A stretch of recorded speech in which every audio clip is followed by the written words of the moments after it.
Let a few more people usher in here. The count's going up pretty fast. Yeah, it is. Good morning, everybody. Hello. Morning. How are you? Jules, where are people calling in from today? I'm sorry? Do you know Say where are people calling in from today? Oh, gosh, we have people calling in from all over the U.S. today. I'm going to go ahead and just jump in and welcome everybody. How about that? Good morning, good afternoon to some of you. We have folks on different time zones today, Michelle.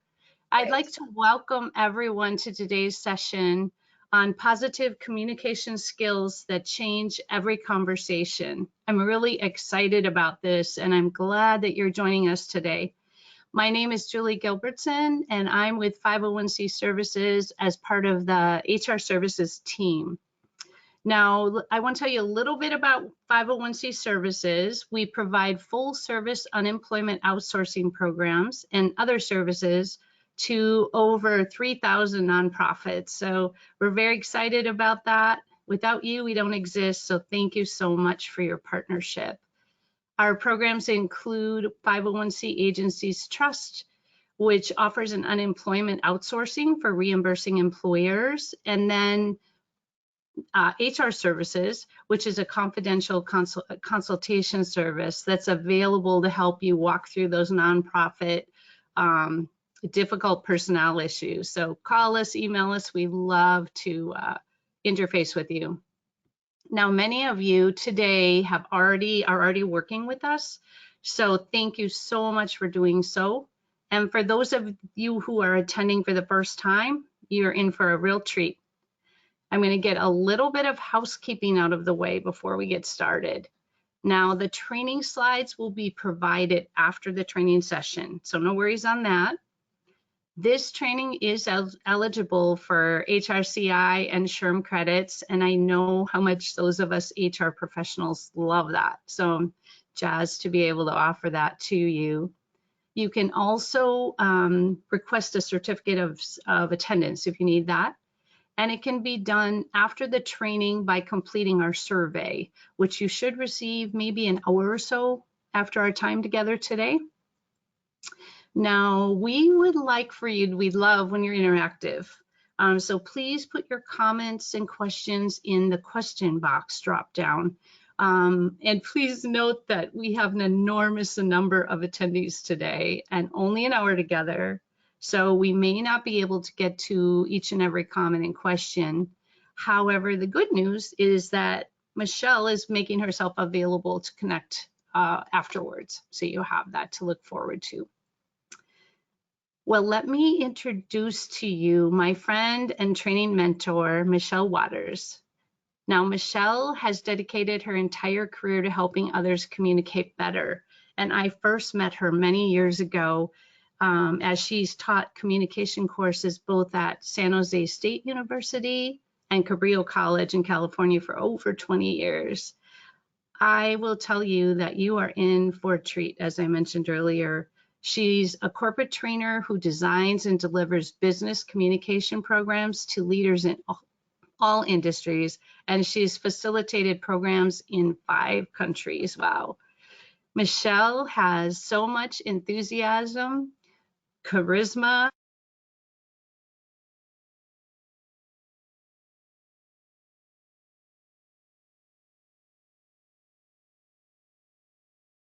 Hey, Jules, hold on, you're muted. Give me a second here. We all got muted. Yep, I hit a button by accident. It's on me. I'm the tech guy in the background. Sorry, guys. But I was really enjoying that intro. All right, you guys should be able to unmute yourselves, Michelle and Jules. Got it.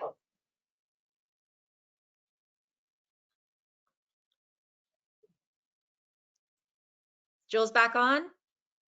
There we go. Jules is unmuted.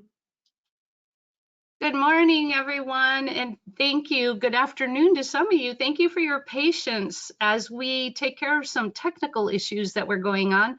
I think we're all on board now. So welcome to today's session, Positive Communication Skills That Change Every Conversation.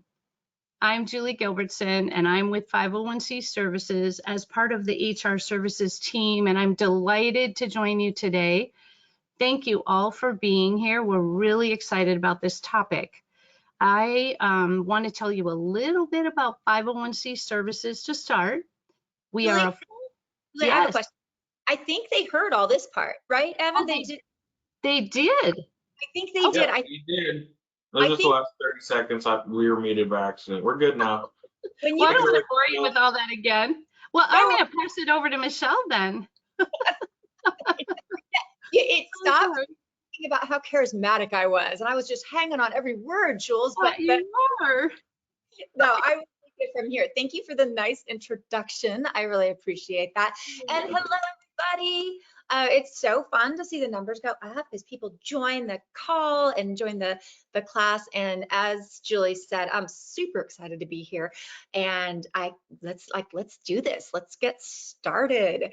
So today is all about positive communication, and we're going to talk about kindful communication. And I'm going to give you 3 of my favorite tools that are almost guaranteed, and I'll talk to you about that in a minute, almost guaranteed to improve any conversation. So I want to tell you what we're going to do in our time today. Here is our session roadmap. First of all, as soon as I get done with the roadmap, I'm going to tell you a little bit more about me, just so that I can build my credibility and let you know that hopefully you're in good hands.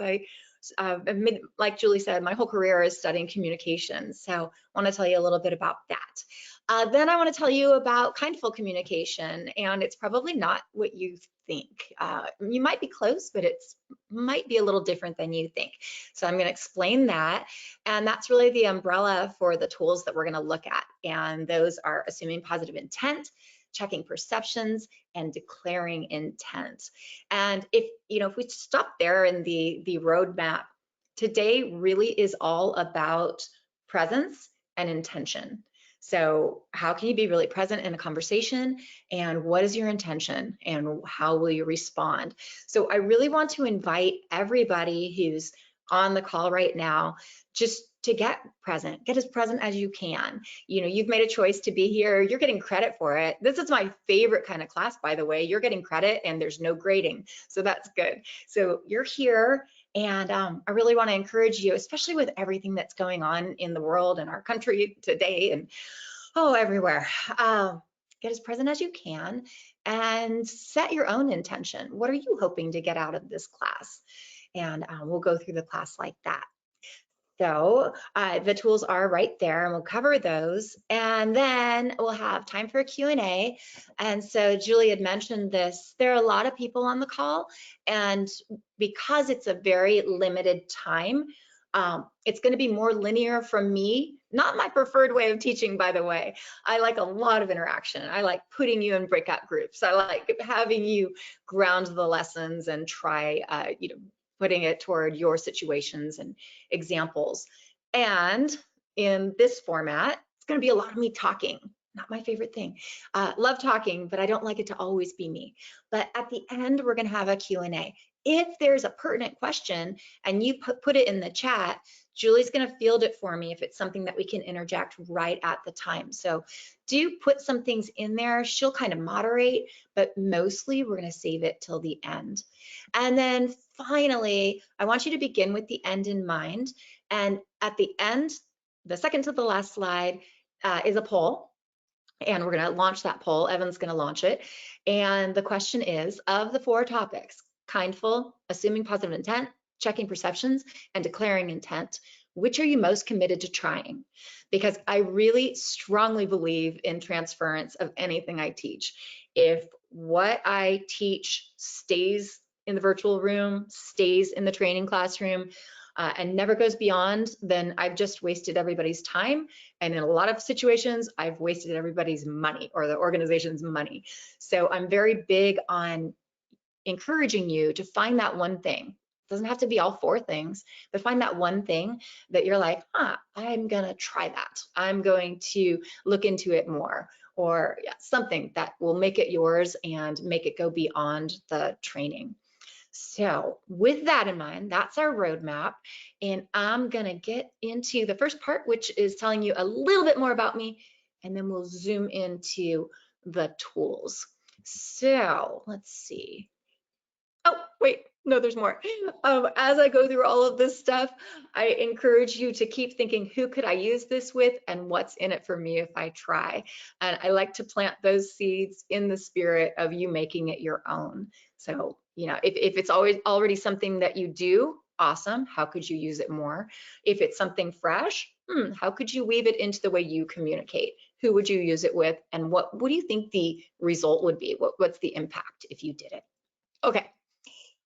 Now on to a little bit about me. Who is Michelle? So we've got so many attendees on this call, and I know you didn't come for me because you probably don't know me. So let me give you a little context. Good question. Who's Michelle?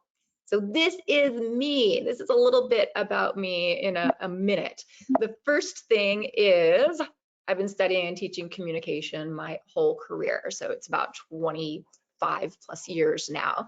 As Julie mentioned, a lot of that was in the college classroom, but it was also at the same time in the corporate classroom. I've always paired academic and corporate teaching up until 2016 when I left academia and only train now. And I have trained all over the world. I've trained in the Netherlands many times, Spain, Morocco, Australia, going to Mexico in a couple months, and a lot of local work, primarily here in California. So I look at the whole world through a communication lens. And what I love, I think most about teaching communication is that it doesn't have to always be in an organizational context. I can teach a class in the workplace and then know that they can adapt those skills in their personal lives as well. So communication can be adapted to all environments. I have a communication college textbook that came out in October, published by Oxford University Press, and that's all on business communication. Super excited about that and getting some real world application into the college classroom. I say textbooks because they just signed me up for another one, so I'm working on that. I also have a communication book on cancer that came out a long time ago, and that was a passion project of mine. And I'm working on another that's on communication and mental health. So really committed to what I do. And then finally, last bullet here is, here's a quote from Michelle Waters. I love what I do. And I do. I mean, I hope you see that already. I just absolutely love what I do. I think it's a real privilege to get the opportunity to help people out.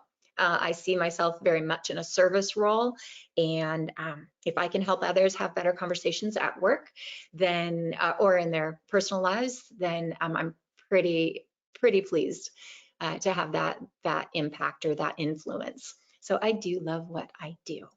So again, I know I'm talking a mile a minute, but that's in the spirit of getting through the information and getting it all in the short time window we have and giving you an opportunity to ask questions. So I'm going to move on to tell you all about kindful communication, but I will pause. And Julie, are there any questions that I should answer before I get into why we're all here? No, the only question was if the slides and the recording will be available after the training, which the answer is yes. So we're good on that. So far, so good. Yes, yes, yes. Okay. All right, then let's get into this. Oh, forgot another slide. Look at that. That'll be in your email. All the business communication classes I have taught. Again, trying to build my credibility with you. So let's talk about kindful communication. What is kindful communication? It's another good question. I said a few minutes ago that it might not be what you think it is at first glance. When I talk to people about kindful communication, they say, oh, it's just communication that's kind. Sort of. Yes, kindness has a part in it, but it's more than that. So kindful communication is really communication that pairs presence and kindness. And it's an umbrella term for the tools that I'm going to be showing you. And I'm going to tell you more about that in a few minutes. But I really look at kindful communication kind of as that overarching commitment to communicating with presence, or that mindfulness, and choosing the best, kindest communication choice that you can at the moment. And so we'll look at that. The term kindful is one that I made up, and I made it up several years ago and had been talking to as many people as I can about it since then. But it really started from an introduction to this quote that I probably heard maybe a decade or more ago. And it's often attributed to Viktor Frankl, but if you do more research and digging, it seems like it more likely came from Stephen Covey, both amazing sources. The quote is this, though, as you probably already read: between stimulus and response, there is a space. And in that space is our power to choose our response. And in our response lies our growth and our freedom. So when I heard this, like I said, maybe a decade or more ago, I was like, dang, that's powerful. Like, wow, like we go through life so often and there's stimulus and response. Something happens and we react. You know, there's a trigger and we get defensive, or there's something happy and we, you know, say thanks, whatever. We have all these little algorithms that work for us, and stimulus response that can happen very closely together. But we could put a space between stimulus and response. And that's really where the magic happens. That's where we get to go, okay, this happened. I'm going to put some space between what happened, that stimulus, and my response. And I'm going to choose the best response for that situation. That, I think, is where the magic happens. So when I was first introduced to this quote, you know, I was teaching from that, just from the quote, and talking to people about stimulus and response. And then I realized that it's truly, again, that umbrella of kindful. So there's presence. So you've got to be present to bring that distance in. So that's not just something happened and I respond. So there's got to be presence, the mindfulness. And then when you look at that space between stimulus and response, there's a treasure trove of tools that you can choose to mold your response and then shape that conversation and that relationship. So the more tools we have, the better. And when you look at all your options, I'm a firm believer of choosing the kindest one for the situation. And that doesn't mean that you're being inauthentic. It doesn't mean that you have to put a big smile on when you're feeling angry. I don't advocate that at all, because I think that we need to pair authenticity with all of our communication to have the best impact as well. So this is the quote that started it all. And for years, and I'm going to tell you, I've been talking to people about how to put distance and space between stimulus and response. Because if that space is where the magic happens, how do you get to the magic? What's that key? And in my classes, what I usually do is go through these 3 different techniques of putting distance between stimulus and response.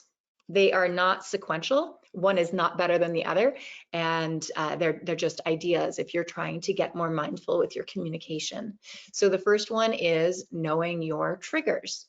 And often that comes from like a situation that maybe didn't go so well, and you're like, dang, that really upset me. Somebody's in a meeting and they take credit for your idea. Whoa, you know, your physiology changes, you get angry, you get, defensive. In a millisecond, those things can come up. That would be a trigger for you. So you can still control your response, but we got to start being aware of our triggers. You know, I like to take it out of the communication field and realm and think, you know, one of the triggers for many people is aggressive drivers. Okay, somebody cuts you off in traffic. Dang, that's a trigger. You notice your physiology, you notice that defensive anger or whatever comes up. That's a trigger. So the more that we're aware of our triggers, the more we can be in control of our response. So that's the first thing that I usually work with clients on, specifically if I'm doing one-on-one coaching around being more mindful and kindful with your communication. We look at our triggers and we do all kinds of things with that. The next thing is to use hindsight. So I think that, or pretty much know, that a lot of our communication improvement comes from reflection. It comes from doing an inventory of how you showed up. Maybe that's an inventory after a certain situation. Maybe it's at the end of the day when you go, where did I show up well? What could I have done differently? What was the impact of what I did? And was that the impact I wanted? So even in that mindfulness, using hindsight, you are giving yourself the ability to put distance between stimulus and response when it happens, when something happens, because you are more informed. And with that hindsight, you can make a plan. You can say, you know what, when that person cut me off in conversation, I shut down. And that's really not what I wanted to do. Stimulus was, they talked over me. The response was, I just shut down, I was done. And I want to make sure my voice is heard. I want to make sure that I have the right degree of assertiveness that I can get back into the conversation. So next time, I'm going to try something different. That'd be an example of using hindsight to put more distance between stimulus and response. And then the last one, which is the probably most important in real situations, when you're in the moment and something happens, and I'm going to talk about defensive communication right now. So going back to like that trigger, when something triggers you and you're in the moment and you want to put distance between stimulus and response, number one tool you have at any time is breathing. So you take a big inhalation, and that helps you, well, first it fuels your body with all that goodness and the oxygen, but it also helps you get back into your body, maybe out of your mind or out of your fight or flight that's going on. I'd take a couple breaths if you're really triggered. But breathe, get back into yourself, calm yourself down a little bit, and all of a sudden you're more aware. And that gives you a little more space between stimulus and response.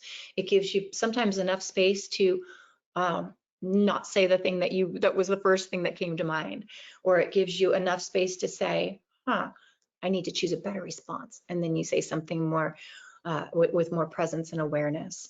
So under the umbrella of Kindful, we're looking at this whole idea of, can we put distance between stimulus and response? That's our first step in really building that Kindful muscle. All right. Oh, So, I have a couple comments if this is a good time. go, do it. Yes.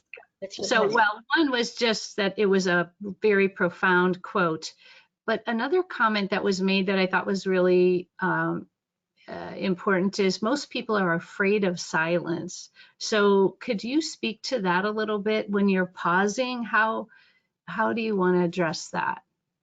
I think that's really good. And, it's so true. We not only being afraid of silence, if I can add on to what maybe the bigger message here is we get into communication patterns.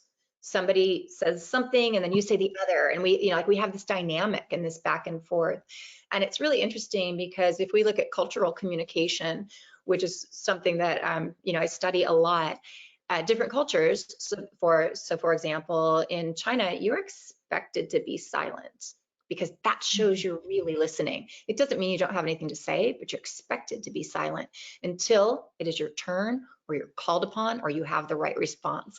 So I think we could take a page out of different cultures' norms, but in the idea of silence, I'm going to tell you a tool. The third tool we talk about is declaring intent. Sometimes you can narrate it and you can say, give me a second here. I really want to say the best thing. I really want to respond to this the right way. Oh, okay. I heard what you said. I'm going to pause here for a minute. Okay, and let somebody know what you're doing. We can narrate our communication, especially if it's so different than what we normally do that it will take people aback. So I always say that we're a sense-making species. We in absence of information, I'm sure you've heard, we make things up. So sometimes when we're silent, somebody's already making up the story. They don't have anything to say. They're angry, that they're stonewalling. And if your intention really is to put that distance between stimulus and response and choose the best response and be kindful, then you could say, I heard what you said, just a second. And then you think about it. Or you could even say with good intention, I really want to say the right thing here. Hold on. And I mean, I've done this in conversation, and it does change the dynamic a little bit. It shows respect for yourself and for the other. But yeah, that would be my short answer. That'd be my long short answer to that, Julian. You can tell I have a lot to say about everything. I get very excited. That's what we need. That's what we need. We had one more question, if this is good time for it. One of our members here said, I'm a really big fan of Stephen Covey and really appreciated your explanation. Also, how do we deal with multiple interruptions and being a responsive person that continually wants to help others and ourselves to find solutions? So how do you deal with those individuals that constantly interrupt? We're never gonna make it in. It's a big one, I know. You know, it's so funny because like I'm an over communicator, and actually I don't think I'm an over communicator, but I think in comparison to a lot of other people, I'm comfortable narrating. I'm comfortable telling people what benefits me and what benefits them. So for example, if I'm constantly being interrupted and I don't know the nature of these interruptions that they're speaking of, I might say, like somebody comes and they're like, da da da da, and I'm interrupted. So already I know, and the research shows that it's going to take me at least 15 minutes to get really in the mindset of whatever I was doing before I was interrupted. So that's frustrating. But if somebody interrupts me and it's something that can wait, I will say something like, I really want to hear this, or I really want to help you with this. I can give you 2 minutes right now because I'm working on this tight deadline. Or if we could talk at 4, you're going to get my full attention. What works best for you? So I start, looking at what's in it for you, what's in it for that other person. Hey, I've got a limited bandwidth right now, and I'm here for you. And if we could wait, let's talk a little later. So that's one of the tips. But there's other ways about putting boundaries out and having quiet hours in your office and things like that. But I hope maybe that was one idea that could help. Great, thank you. Okay. All right. Okay. Let me, I love those questions, by the way. Thank you. Okay. Let me tell you a little bit more, and we'll get into those 3 tools, and I'll talk as quickly as I can. So kindful communication pairs mindfulness with kindness, presence with kindness. So the first thing that you do is you put distance between stimulus and response, like I just explained. The next thing, when you've got that space, you view all your communication options. Now, the more options, the better. So if we look at this as a communication toolbox, you know the old adage, if the only tool you have is a hammer, then all you see is nails. So we want lots of communication options. We want to take classes like this. We want to study up on emotional intelligence or assertiveness or empathy, different things that we can use. I like to say that the more words we have, the more thoughts we have. So I like to learn things. I like to put those in that space. So when I am present enough, I can go, oh, I can try that. If I have been reflective and created or looked at some hindsight situations that I want to do better, I'll be like, oh yeah, I'll use that tool. So first we put distance between stimulus and response. Then we view all the communication options. The more options, the better. And then we choose the kindest response you are capable of. Now, this is the thing I really want to make clear here.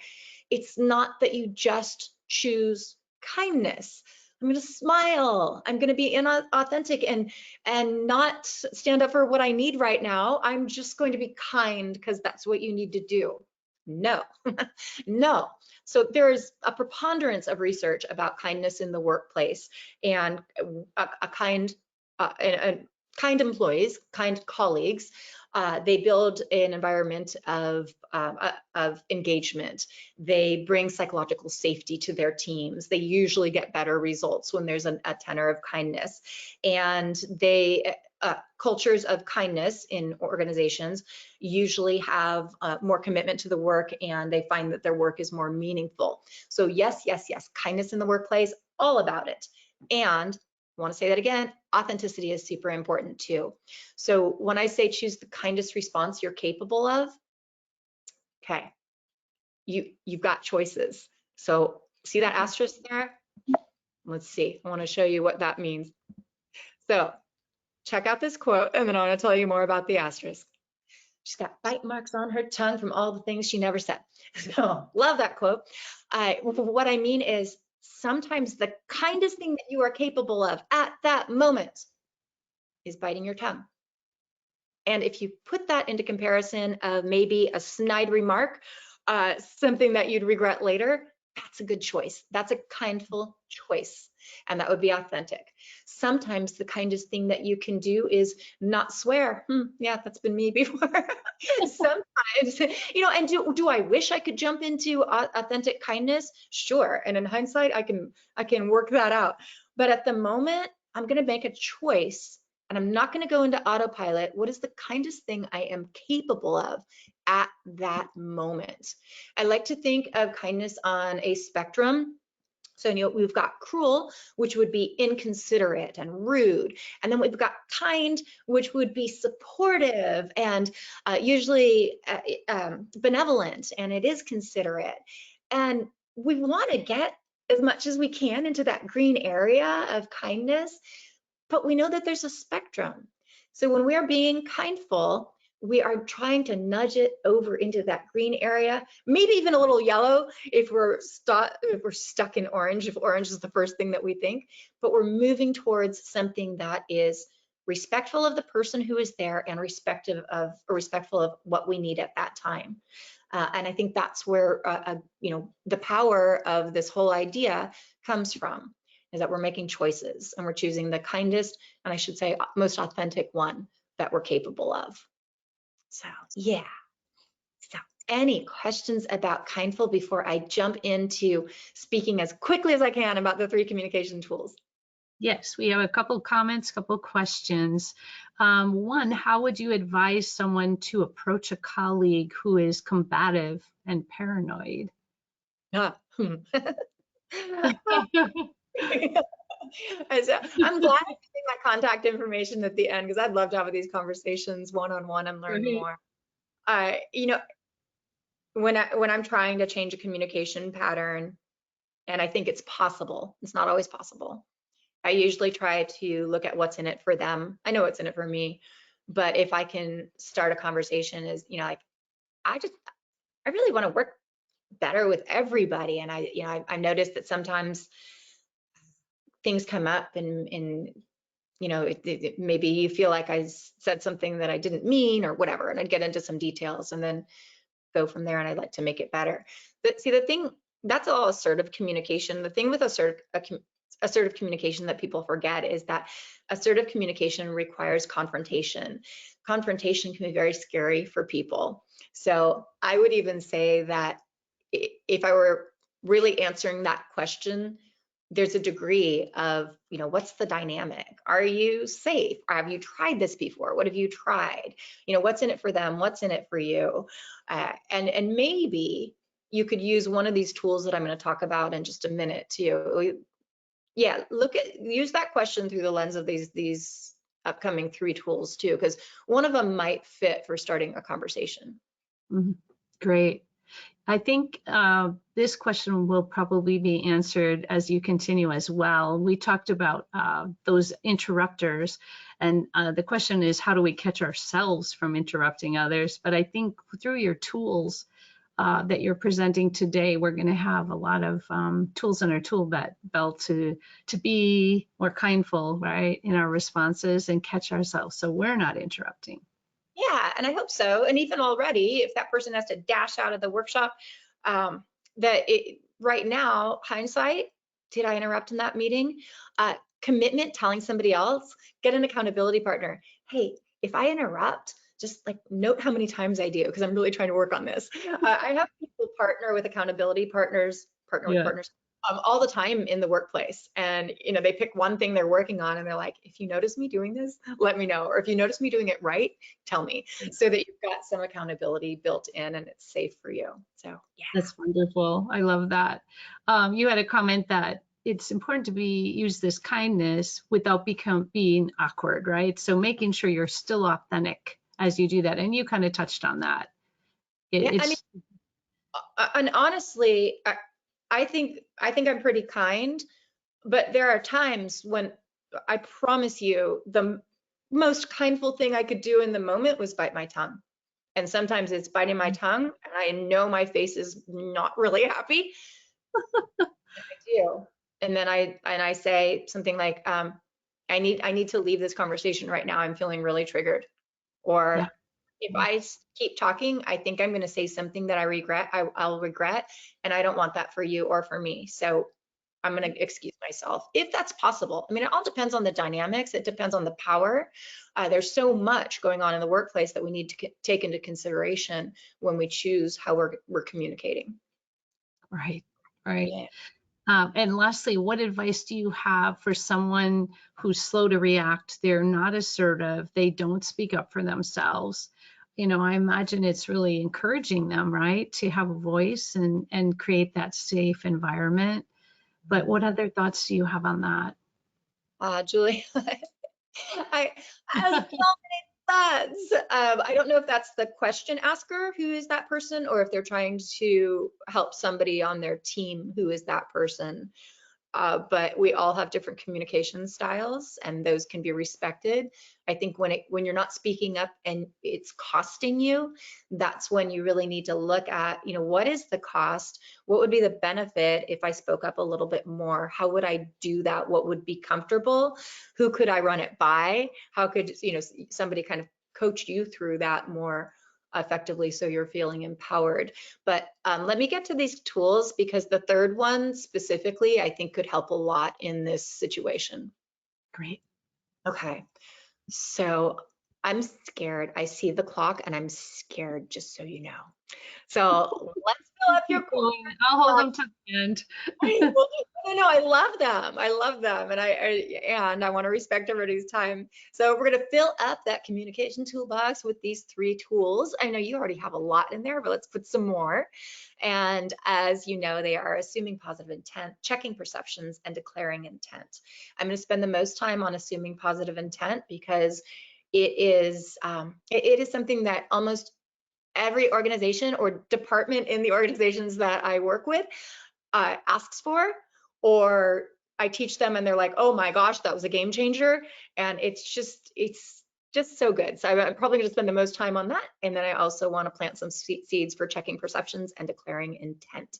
So when we look at assuming positive intent, I'm going to show you this slide, and there's 2 things competing for your attention here. We've got a fabulous quote by Indra Nooyi, and we've got a picture of a little girl. So let me tell you about both. We'll start with the quote.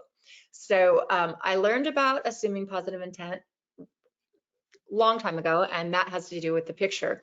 But the more I researched it, Indra Nooyi, who was the former chairperson and CEO of PepsiCo, is on record saying that this was the best advice she ever received, was to assume positive intent. And she tried to bring that into the organizational climate wherever she was. So I love this quote. I'm sure you've already read it. Whatever anybody says or does, assume positive intent. You will be amazed at how your whole approach to a person or problem becomes very different. When you assume negative intent, you're angry. If you take away that anger and assume positive intent, you will be amazed. So I like her words. I promise you it's a little easier said than done. So I want to give you 2 examples and then tell you, give you some more background that will help you do it. If you are already doing it, keep on. If you aren't, this might be a great tool to try. So I learned about assuming positive intent on the pre-K playground when my son was 5, and he went to preschool at this great little place. And the teacher Laura, was just a master at what she did. She's just that pre-K teacher you'd always want your kids with. She's just so good. And I have nothing but good things to say about her. Parents volunteered in the class, of course, and one thing that she taught the parents is to assume positive intent. That's when I first heard the phrase. I hadn't really considered it before. And so she said that behind every every action somewhere, or at the bottom of every interaction, there's usually a good intent. It might not be a good intention that we agree with. It might not be a good intention that we could even uncover, but we've got to rest in the idea that somewhere, somehow, there was some good intention. And that opens up a space for curiosity, and that helps reduce defensiveness and get curious, ask some good questions. So I saw this at play. True story here. When one day I was volunteering in the classroom, and it was recess time. They were at the playground, and 3 teachers were there: Teacher Laura, Teacher Karen, and Teacher Lisa. And then there, like, it was me. We probably had way too many adults for kids, but we were all there. And in the sandbox, there was a situation. There were 3 children, a little girl, and these are all probably 5-year-olds, a little girl, and she is standing in the sandbox, and she's got her little hat, like a little sun hat, pulled down over her ears, like it's just, she's pulled it down to the side, and she's crying. Tears are rolling out of her eyes. Now, on either side of her are 2 little boys who are laughing, and they have watering buckets, those little cans, and they are watering her hat. So water and a little bit of mud is rolling off her hat, and she's holding her hat, and she's not saying anything, but these tears are going down her face. So I don't know. I just think I'm just going to plant this here. If that was your kid in the middle, what would you do? How would you feel? I know how I'd react. Stimulus and response, there would be very little distance there. There'd be very little space. Teacher Laura was a master, though. She runs to the situation. She stops. Hey, hang on. She takes the little girl, puts her with Teacher Karen, and Karen makes sure that the little girl's okay. Then Teacher Laura walks back over to the boys, and she gets down at their level. She really controls her nonverbals. She doesn't have a furrowed brow. She doesn't have any, look of disdain in her face or in her tone, but she enters with curiosity, and she goes, she's assuming positive intent. She goes, boys, hey, what were you doing there? Okay, not like, what the heck were you doing? Which is what probably I would say. But Julie, you'd say that too. That was one of your grandkids. Wouldn't you be a little defensive? Yeah, a little protective, I imagine. I try to be curious, but yes. What were you doing?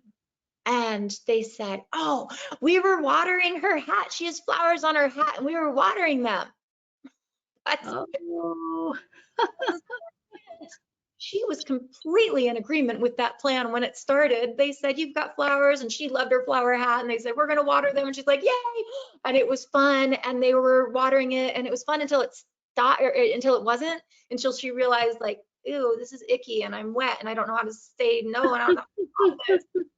So very teachable moments, teaching her, the little girl, to stand up for herself and say no, which is very important, and teaching the boys to check in with their friend a little bit. Don't get so carried away in the moment. But the lesson, I think, landed much better because she entered with positive intent instead of negative intent.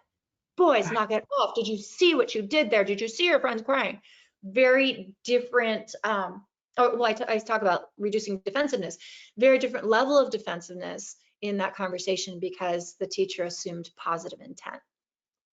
An example that I want to give that just happened recently is I'm coaching somebody who is in the facilities department of a big company, and we're trying to control his triggers. He gets very agitated by his team members, and he was telling me about one of his responsibilities is to come into a certain building on their campus at 7 o'clock every morning, and he's in charge of turning the lights on in that building.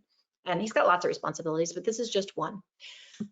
And he said one day recently, he was coming into work at 9. He had a doctor's appointment, and he had let his team know. He is not in a management position, so he told his peers. And he said when he came into work, his one peer who sits close to him was there, and she never turned on the lights. He said it was still dark. People at their cubicles had their lights on, but he said the building in its entirety, the lights were still off.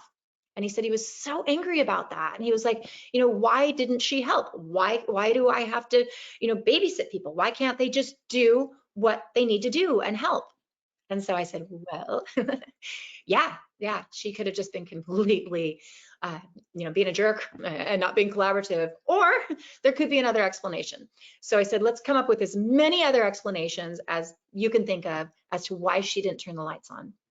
And this was hard for him, but we came up with, things, anything. It could be, completely made up, which we did make them up. We said her dog got hurt, and she had to drop it off at the vet's in the morning, and she was so in her mind about her dog that she didn't even notice the lights were off.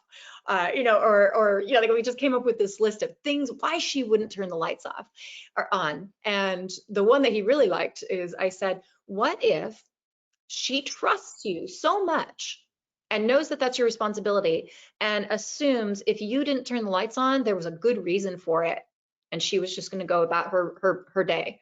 And he was like, I never thought about that. And so the idea, it's not that we had to fact check these, it's just that when we got into the space of curiosity, it was more innocent until proven guilty. He could have a conversation with her with his defenses down, and he doesn't have to put her on the defense. So he can be curious, and he can go say like, hey, I came in the other day and the lights were off. I'd love you to turn them on if you see them off in the future. Or, I'm wondering if you were able, or if you even noticed. He can have some conversation that is based on positive intent instead of the real defensiveness and betrayal that he felt from his team. Like, why can't anybody else pick up the slack around here? And so we moved into assuming positive intent. I have a million examples of this. I have a treasury team who actually made this one of their ground rules, and they start meetings by assuming positive intent. They have ways to talk about it. And because they have all different communication styles, they've decided that if they don't say please, if they don't say thank you, if they sound abrupt, everybody's going to assume positive intent and know that they're looking out for the best of the team. It doesn't excuse bad behavior or bad communication, but it helps the team go, that's right. We don't need to always assume the worst. And so they have conversations about it all the time. So, okay, let me tell you a little bit more about that. When you assume positive intent, it impacts you because you lead by example. Love that. So you just model the way. You raise people to a higher standard because you're not jumping to conclusions. They might do the same. And you find out the reasons. Recipients are more likely to be more open, more trusting, and more connected because you did ask good questions. And it's such a trust builder. So we know that high performing teams have a high degree of trust. This is a trust builder. Promise it is. If you don't assume positive intent, you're always walking around with defense and accusation and suspicion. You are closed from the possibility of new information. You're incapable of listening to learn because you've already made up the reason. Now, by the way, your reason might be true, but we gotta give some gray area. So we ask some good questions. So, it's not that everything's always wrong. It impacts others because our sense of suspicion or hostility, or others sense our suspicion and hostility, and their defenses raise, and it also erodes trust. So a lot of good reasons to try it. Put it in your toolkit. It doesn't mean that you use it for all situations. It's just one option for the right situation. And so you try it. I just have a little example here quickly that normally I'd put you in conversations and stuff. But if a colleague missed many deadlines, you want to meet them to discuss it. Perhaps this is either your peer or it's a direct report that you have some authority over. If you entered that conversation with negative intent, you could say something like, hey, Sam, what's going on with all these missed deadlines? Why aren't you keeping up? Okay, so by the way, this is something I actually heard in conversation, so I don't just make this up. So you're ticked, the deadlines are being missed, this person's slacking off, maybe they have a history of this, I don't know. You go into a conversation like this.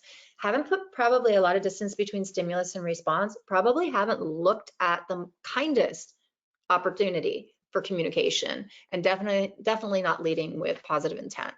So if we were to assume positive intent, this is one thing that you could say. I don't like anybody to be scripted, by the way. You could say, hey, Sam, I wanted to check in and see how you're doing. You've missed some deadlines lately, and that's unusual. So maybe it's unusual. Is there anything I can do to help? Okay. Even if you're the leader who needs to change this behavior, you're getting some information. Sam can say, dang, I'm overwhelmed. Wow, I don't know what to prioritize. Oh my gosh, my wife was just diagnosed with, something traumatic, whatever. You might get more information that adds to the picture, and you're instantly in an influence and helping role instead of just a reprimanding role. So that is one way to use it. Okay. The exception, and I'm going to go quickly here. The exception, I want you to know that some people are actually mean and or dishonest. Really, some people are. Okay, so yeah, sometimes there isn't always positive intent. Don't ignore the patterns that you see. Don't ignore toxicity and toxic environments. But most people, however, are stressed, moving too quickly, they don't know better, or they're simply not being present. So if we can suspend judgment a little bit, that would be beneficial. But I do want you to know that, yes, some people are just jerks. Okay, so I just want to give you that little reality that you probably already knew. So Julie, in sake of time, I'm not going to go for questions. I'm going to plow on. Is that okay? You got it. Yeah, we'll handle what we can at the end, and then hopefully folks will reach out to you and have some more conversation. Okay, because I see we're almost down to the line here. Second thing is all about checking perceptions. It used to be my favorite tool to teach, and that was for years. And now I think I like assuming positive intent better. But this is all hinging on the idea that our perceptions are subjective. So we can look at this guy right here, and we could come up with a million stories as to what's going on. Some people say like, oh, he has a headache. Some people say, oh, he just got really bad news looking at that graph on his computer, and it's going to impact his financial future or his job. A lot going on here. The thing is, we don't know. We have to realize that yes, we are a sense-making species. Our perceptions go through filters. We don't really know. We just try to make sense of what we see until we actually fact check it. So without getting too lectury here, all stimuli goes through our perceptual filters, much like a face mask. We've got this on and everything comes through these filters, and it helps us make our conclusions. It helps us choose how we communicate, all of that. Life experience, age, gender, mood, power dynamics, attitude, culture, values, many more. All of these things impact the conclusions that we reach when we are in absence of information, or when we are like making a conclusion, or we're asked to make sense of something. So the one thing you take away from that 30-second blurb is perceptions are subjective, and that gives us a reason to start checking our perceptions instead of jumping to conclusions and making assumptions. So this is a 3-step perception checking model. I did not make it up. It's actually it's in all kinds of textbooks, including mine, but it's been around forever. With any model, I like to suggest that you use it as a handrail, not a handcuff, meaning like take the model and make it yours. So in textbook ease, the 3 steps are: first, state neutral facts, the observable facts, the neutral observation. So with this guy, what we can observe, his hand is on his head. His head is, he's leaning down, his hand is on his head, he's, leaning on his desk. He's got a graph in front of him that may or may not be related. So then we offer 2 interpretations. So you offer what you think is happening, and then you give yourself an out. So in this case, I could say, let's call this person Sam. Hey, Sam, I walked past your desk and I saw that your hand was on your head. And so that would be my neutral observation, my 2 interpretations. And I'm wondering, are you really stressed? Did you get some bad news? Or maybe it's something else. And then you check for clarification. What's up? Okay, now a lot of times you can just go, hey Sam, what's up? You can just get right to the request clarification. But you see, what's missing is my adherence to my story, what I think is happening. I check it first. I check my perception. Saw you with your head down on your desk, wondering if you're getting one of those bad migraines again, or maybe you got bad news. What's going on? That is a perception check. That's in its full form. It's a game changer. It takes mindfulness, kindfulness, if you will, because you are choosing to be very deliberate in your communication, and you're leading with some connection, that kindness, that I care. I'm not going to assume, I'm checking in. So I love the perception checking model. Okay, I've got one more. Julie, should I just go through it? It's okay if folks can hang out. If you need to go over just a little bit, that happens sometimes. So This one's really quick, but I think that it could answer some of those questions. okay, So, great. yeah, this is another Stephen Covey tool, and I was a Speed of Trust facilitator for several years and got to teach those programs. By the way, The Speed of Trust is a fantastic book, and that's by Stephen M.R. Covey. So this comes from M.R. Covey's, the son's work, and it's a huge trust builder, and it's about declaring intent. So to declare intent, this is usually a conversation starter. There's two parts to it.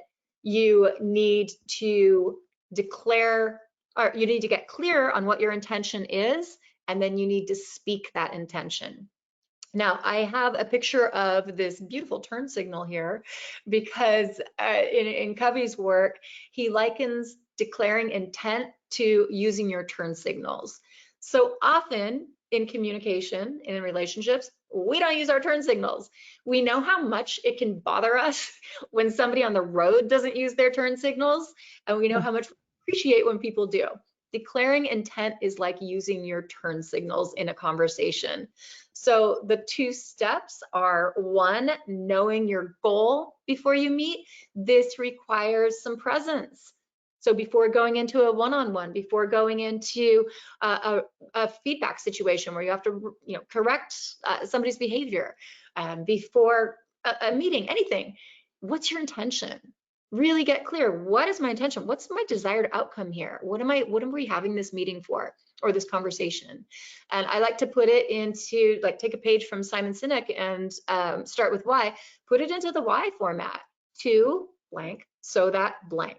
So my intent is to, give this person some information so that their job is easier. My intent is to talk about a recent conflict so that we can work better together. Whatever it is, the reason I called this meeting is to so that this. So look at why you're meeting, why you're having the conversation, and what's that impact? What's that impact that you're hoping to get?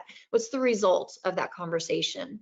So you know it before you speak, which I love because that requires that kindful communication where you're like, I'm present and I'm looking around thinking, what am I going to do here? What's my goal? And then you put this with this tool, declaring intent. And then you state it at the beginning of a conversation. So this can really reduce defensiveness, especially in one-on-ones. If you're in a leadership position and giving feedback, you can say, like for quarterly reviews, my intention is to look at some areas that you're really excelling and some places that you could improve upon, so that you can really work to your highest effectiveness, and I can support you along the way. Something like that. Okay. When people get critical feedback, their defenses are already going to be up. We're wired to respond defensively to feedback. If we can be on the other side of that and reduce that just a little bit and start with the end, like, here's my intention. I'm going to give you some feedback, and my intention is to help make sure that it doesn't happen again, so that we're operating at our best, or whatever that is. There's no surprise.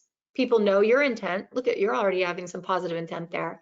And we are reducing that high defensiveness just a little bit. Is it still uncomfortable? Yeah, probably. But it is such a game changer with building trust in relationships, and especially for those pricklier conversations. So, Julie. Yes. They're going to get this in their takeaway. Okay. So in conclusion, I want to tell you that it's not just a communication toolbox in between stimulus and response. I talked about having your toolbox and all those choices. I like to see it more as a treasure chest.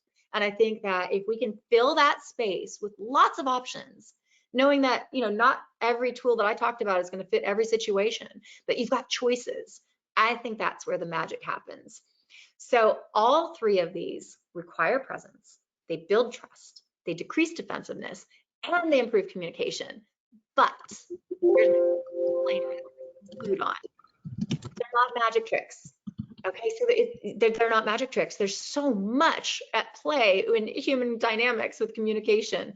Sometimes at the end of the day, all you have is the knowledge that you communicated mindfully and with kindness. Chose the kindest thing you could do in the moment for that situation. And you're kindful, and sometimes that's enough. They don't cure every situation. Honestly, sometimes at the end of the day, you just go, you know what? I showed up the best that I could at that moment. I gave it my all. I was intentional. I was kind, as kind of as I could be. And that's got to count for something. And so you try it again, and you keep trying, and you keep trying, but they don't cure every situation. So, woohoo, Julie, I got a little longer than we thought, but there's still some people here. So fire some questions at me.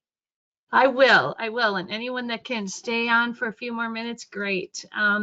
So some really lots of great comments, acknowledgement, thanking you, really enjoying the topic and your presentation, and then some pretty big questions. So someone talked about timing being of the essence. So true, right? Doing it at the right time. One of the attendees talked about their organizations working on culture right now, and they were wondering if you have any type of tool that's maybe a list of things that come up and potential good responses to those questions, tough questions, or just ideas of how to handle those type of things when they're really looking at the organizational culture. I would need to know more context about the questions.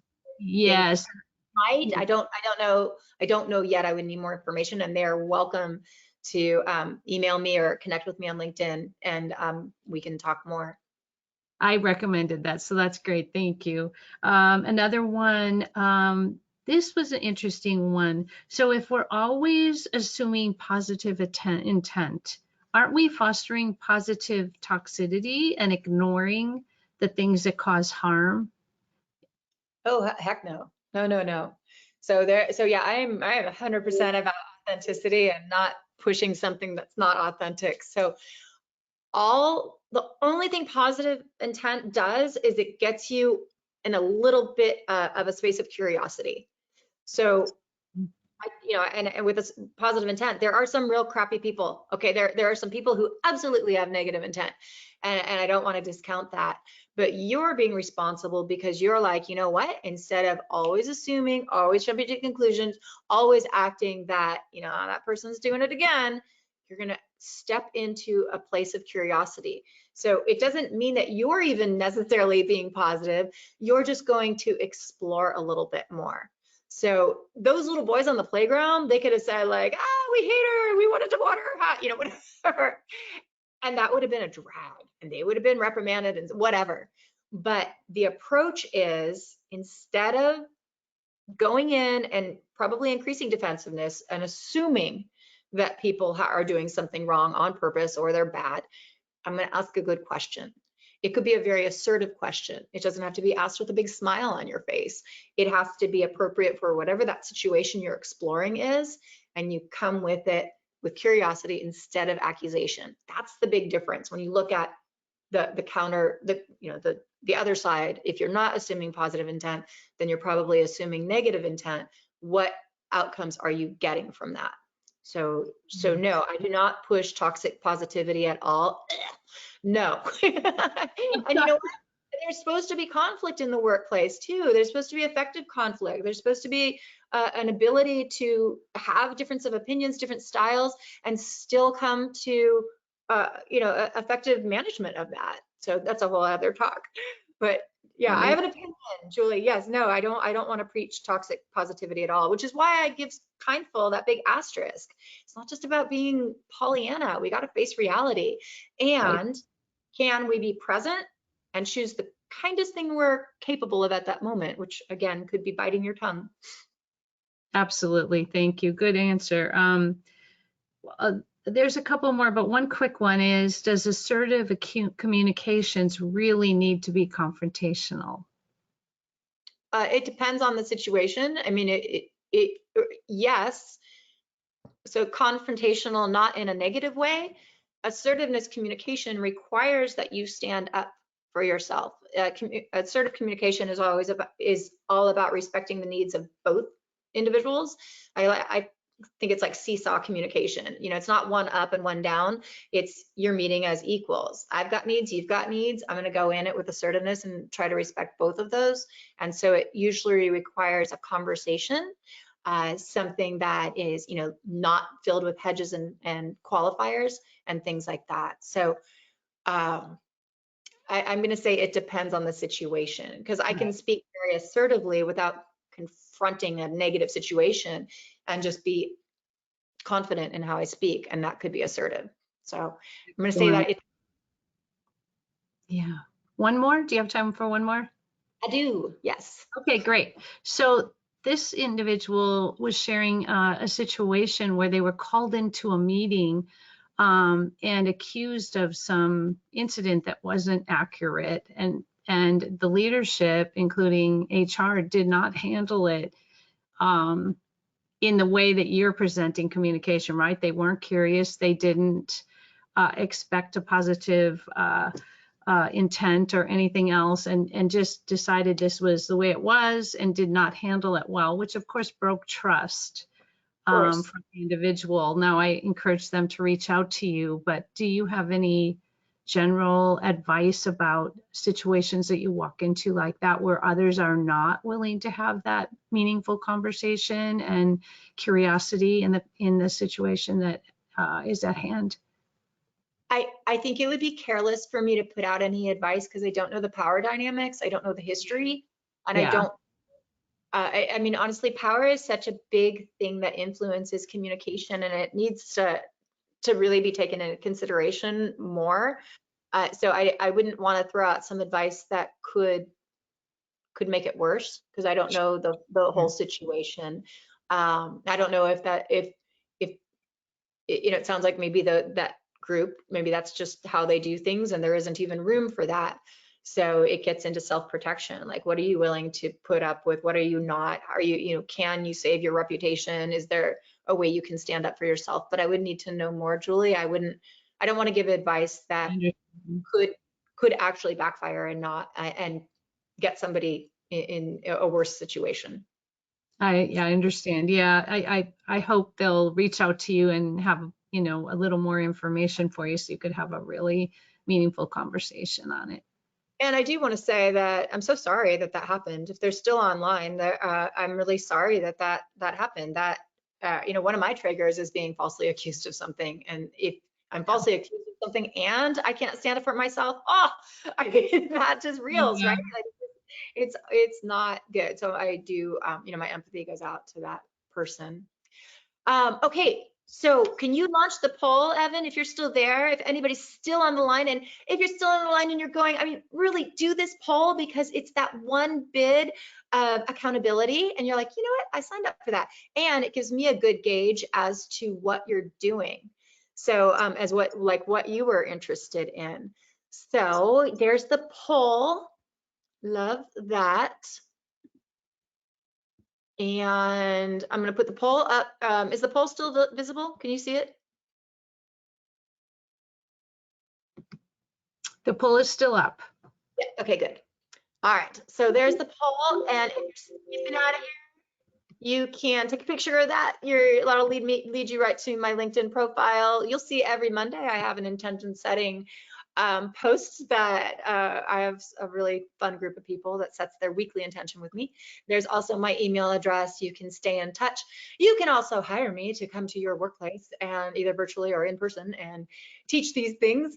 But I'd welcome some follow-up conversations if I can help. I'm always down for creating that positive ripple and helping people communicate better. It's my goal. So, all right, looking at the poll, it looks like assuming positive intent for the win. Woot woot! Yay! And then the other three all had very similar weigh-ins. Right on. Okay. So you're going to get the material.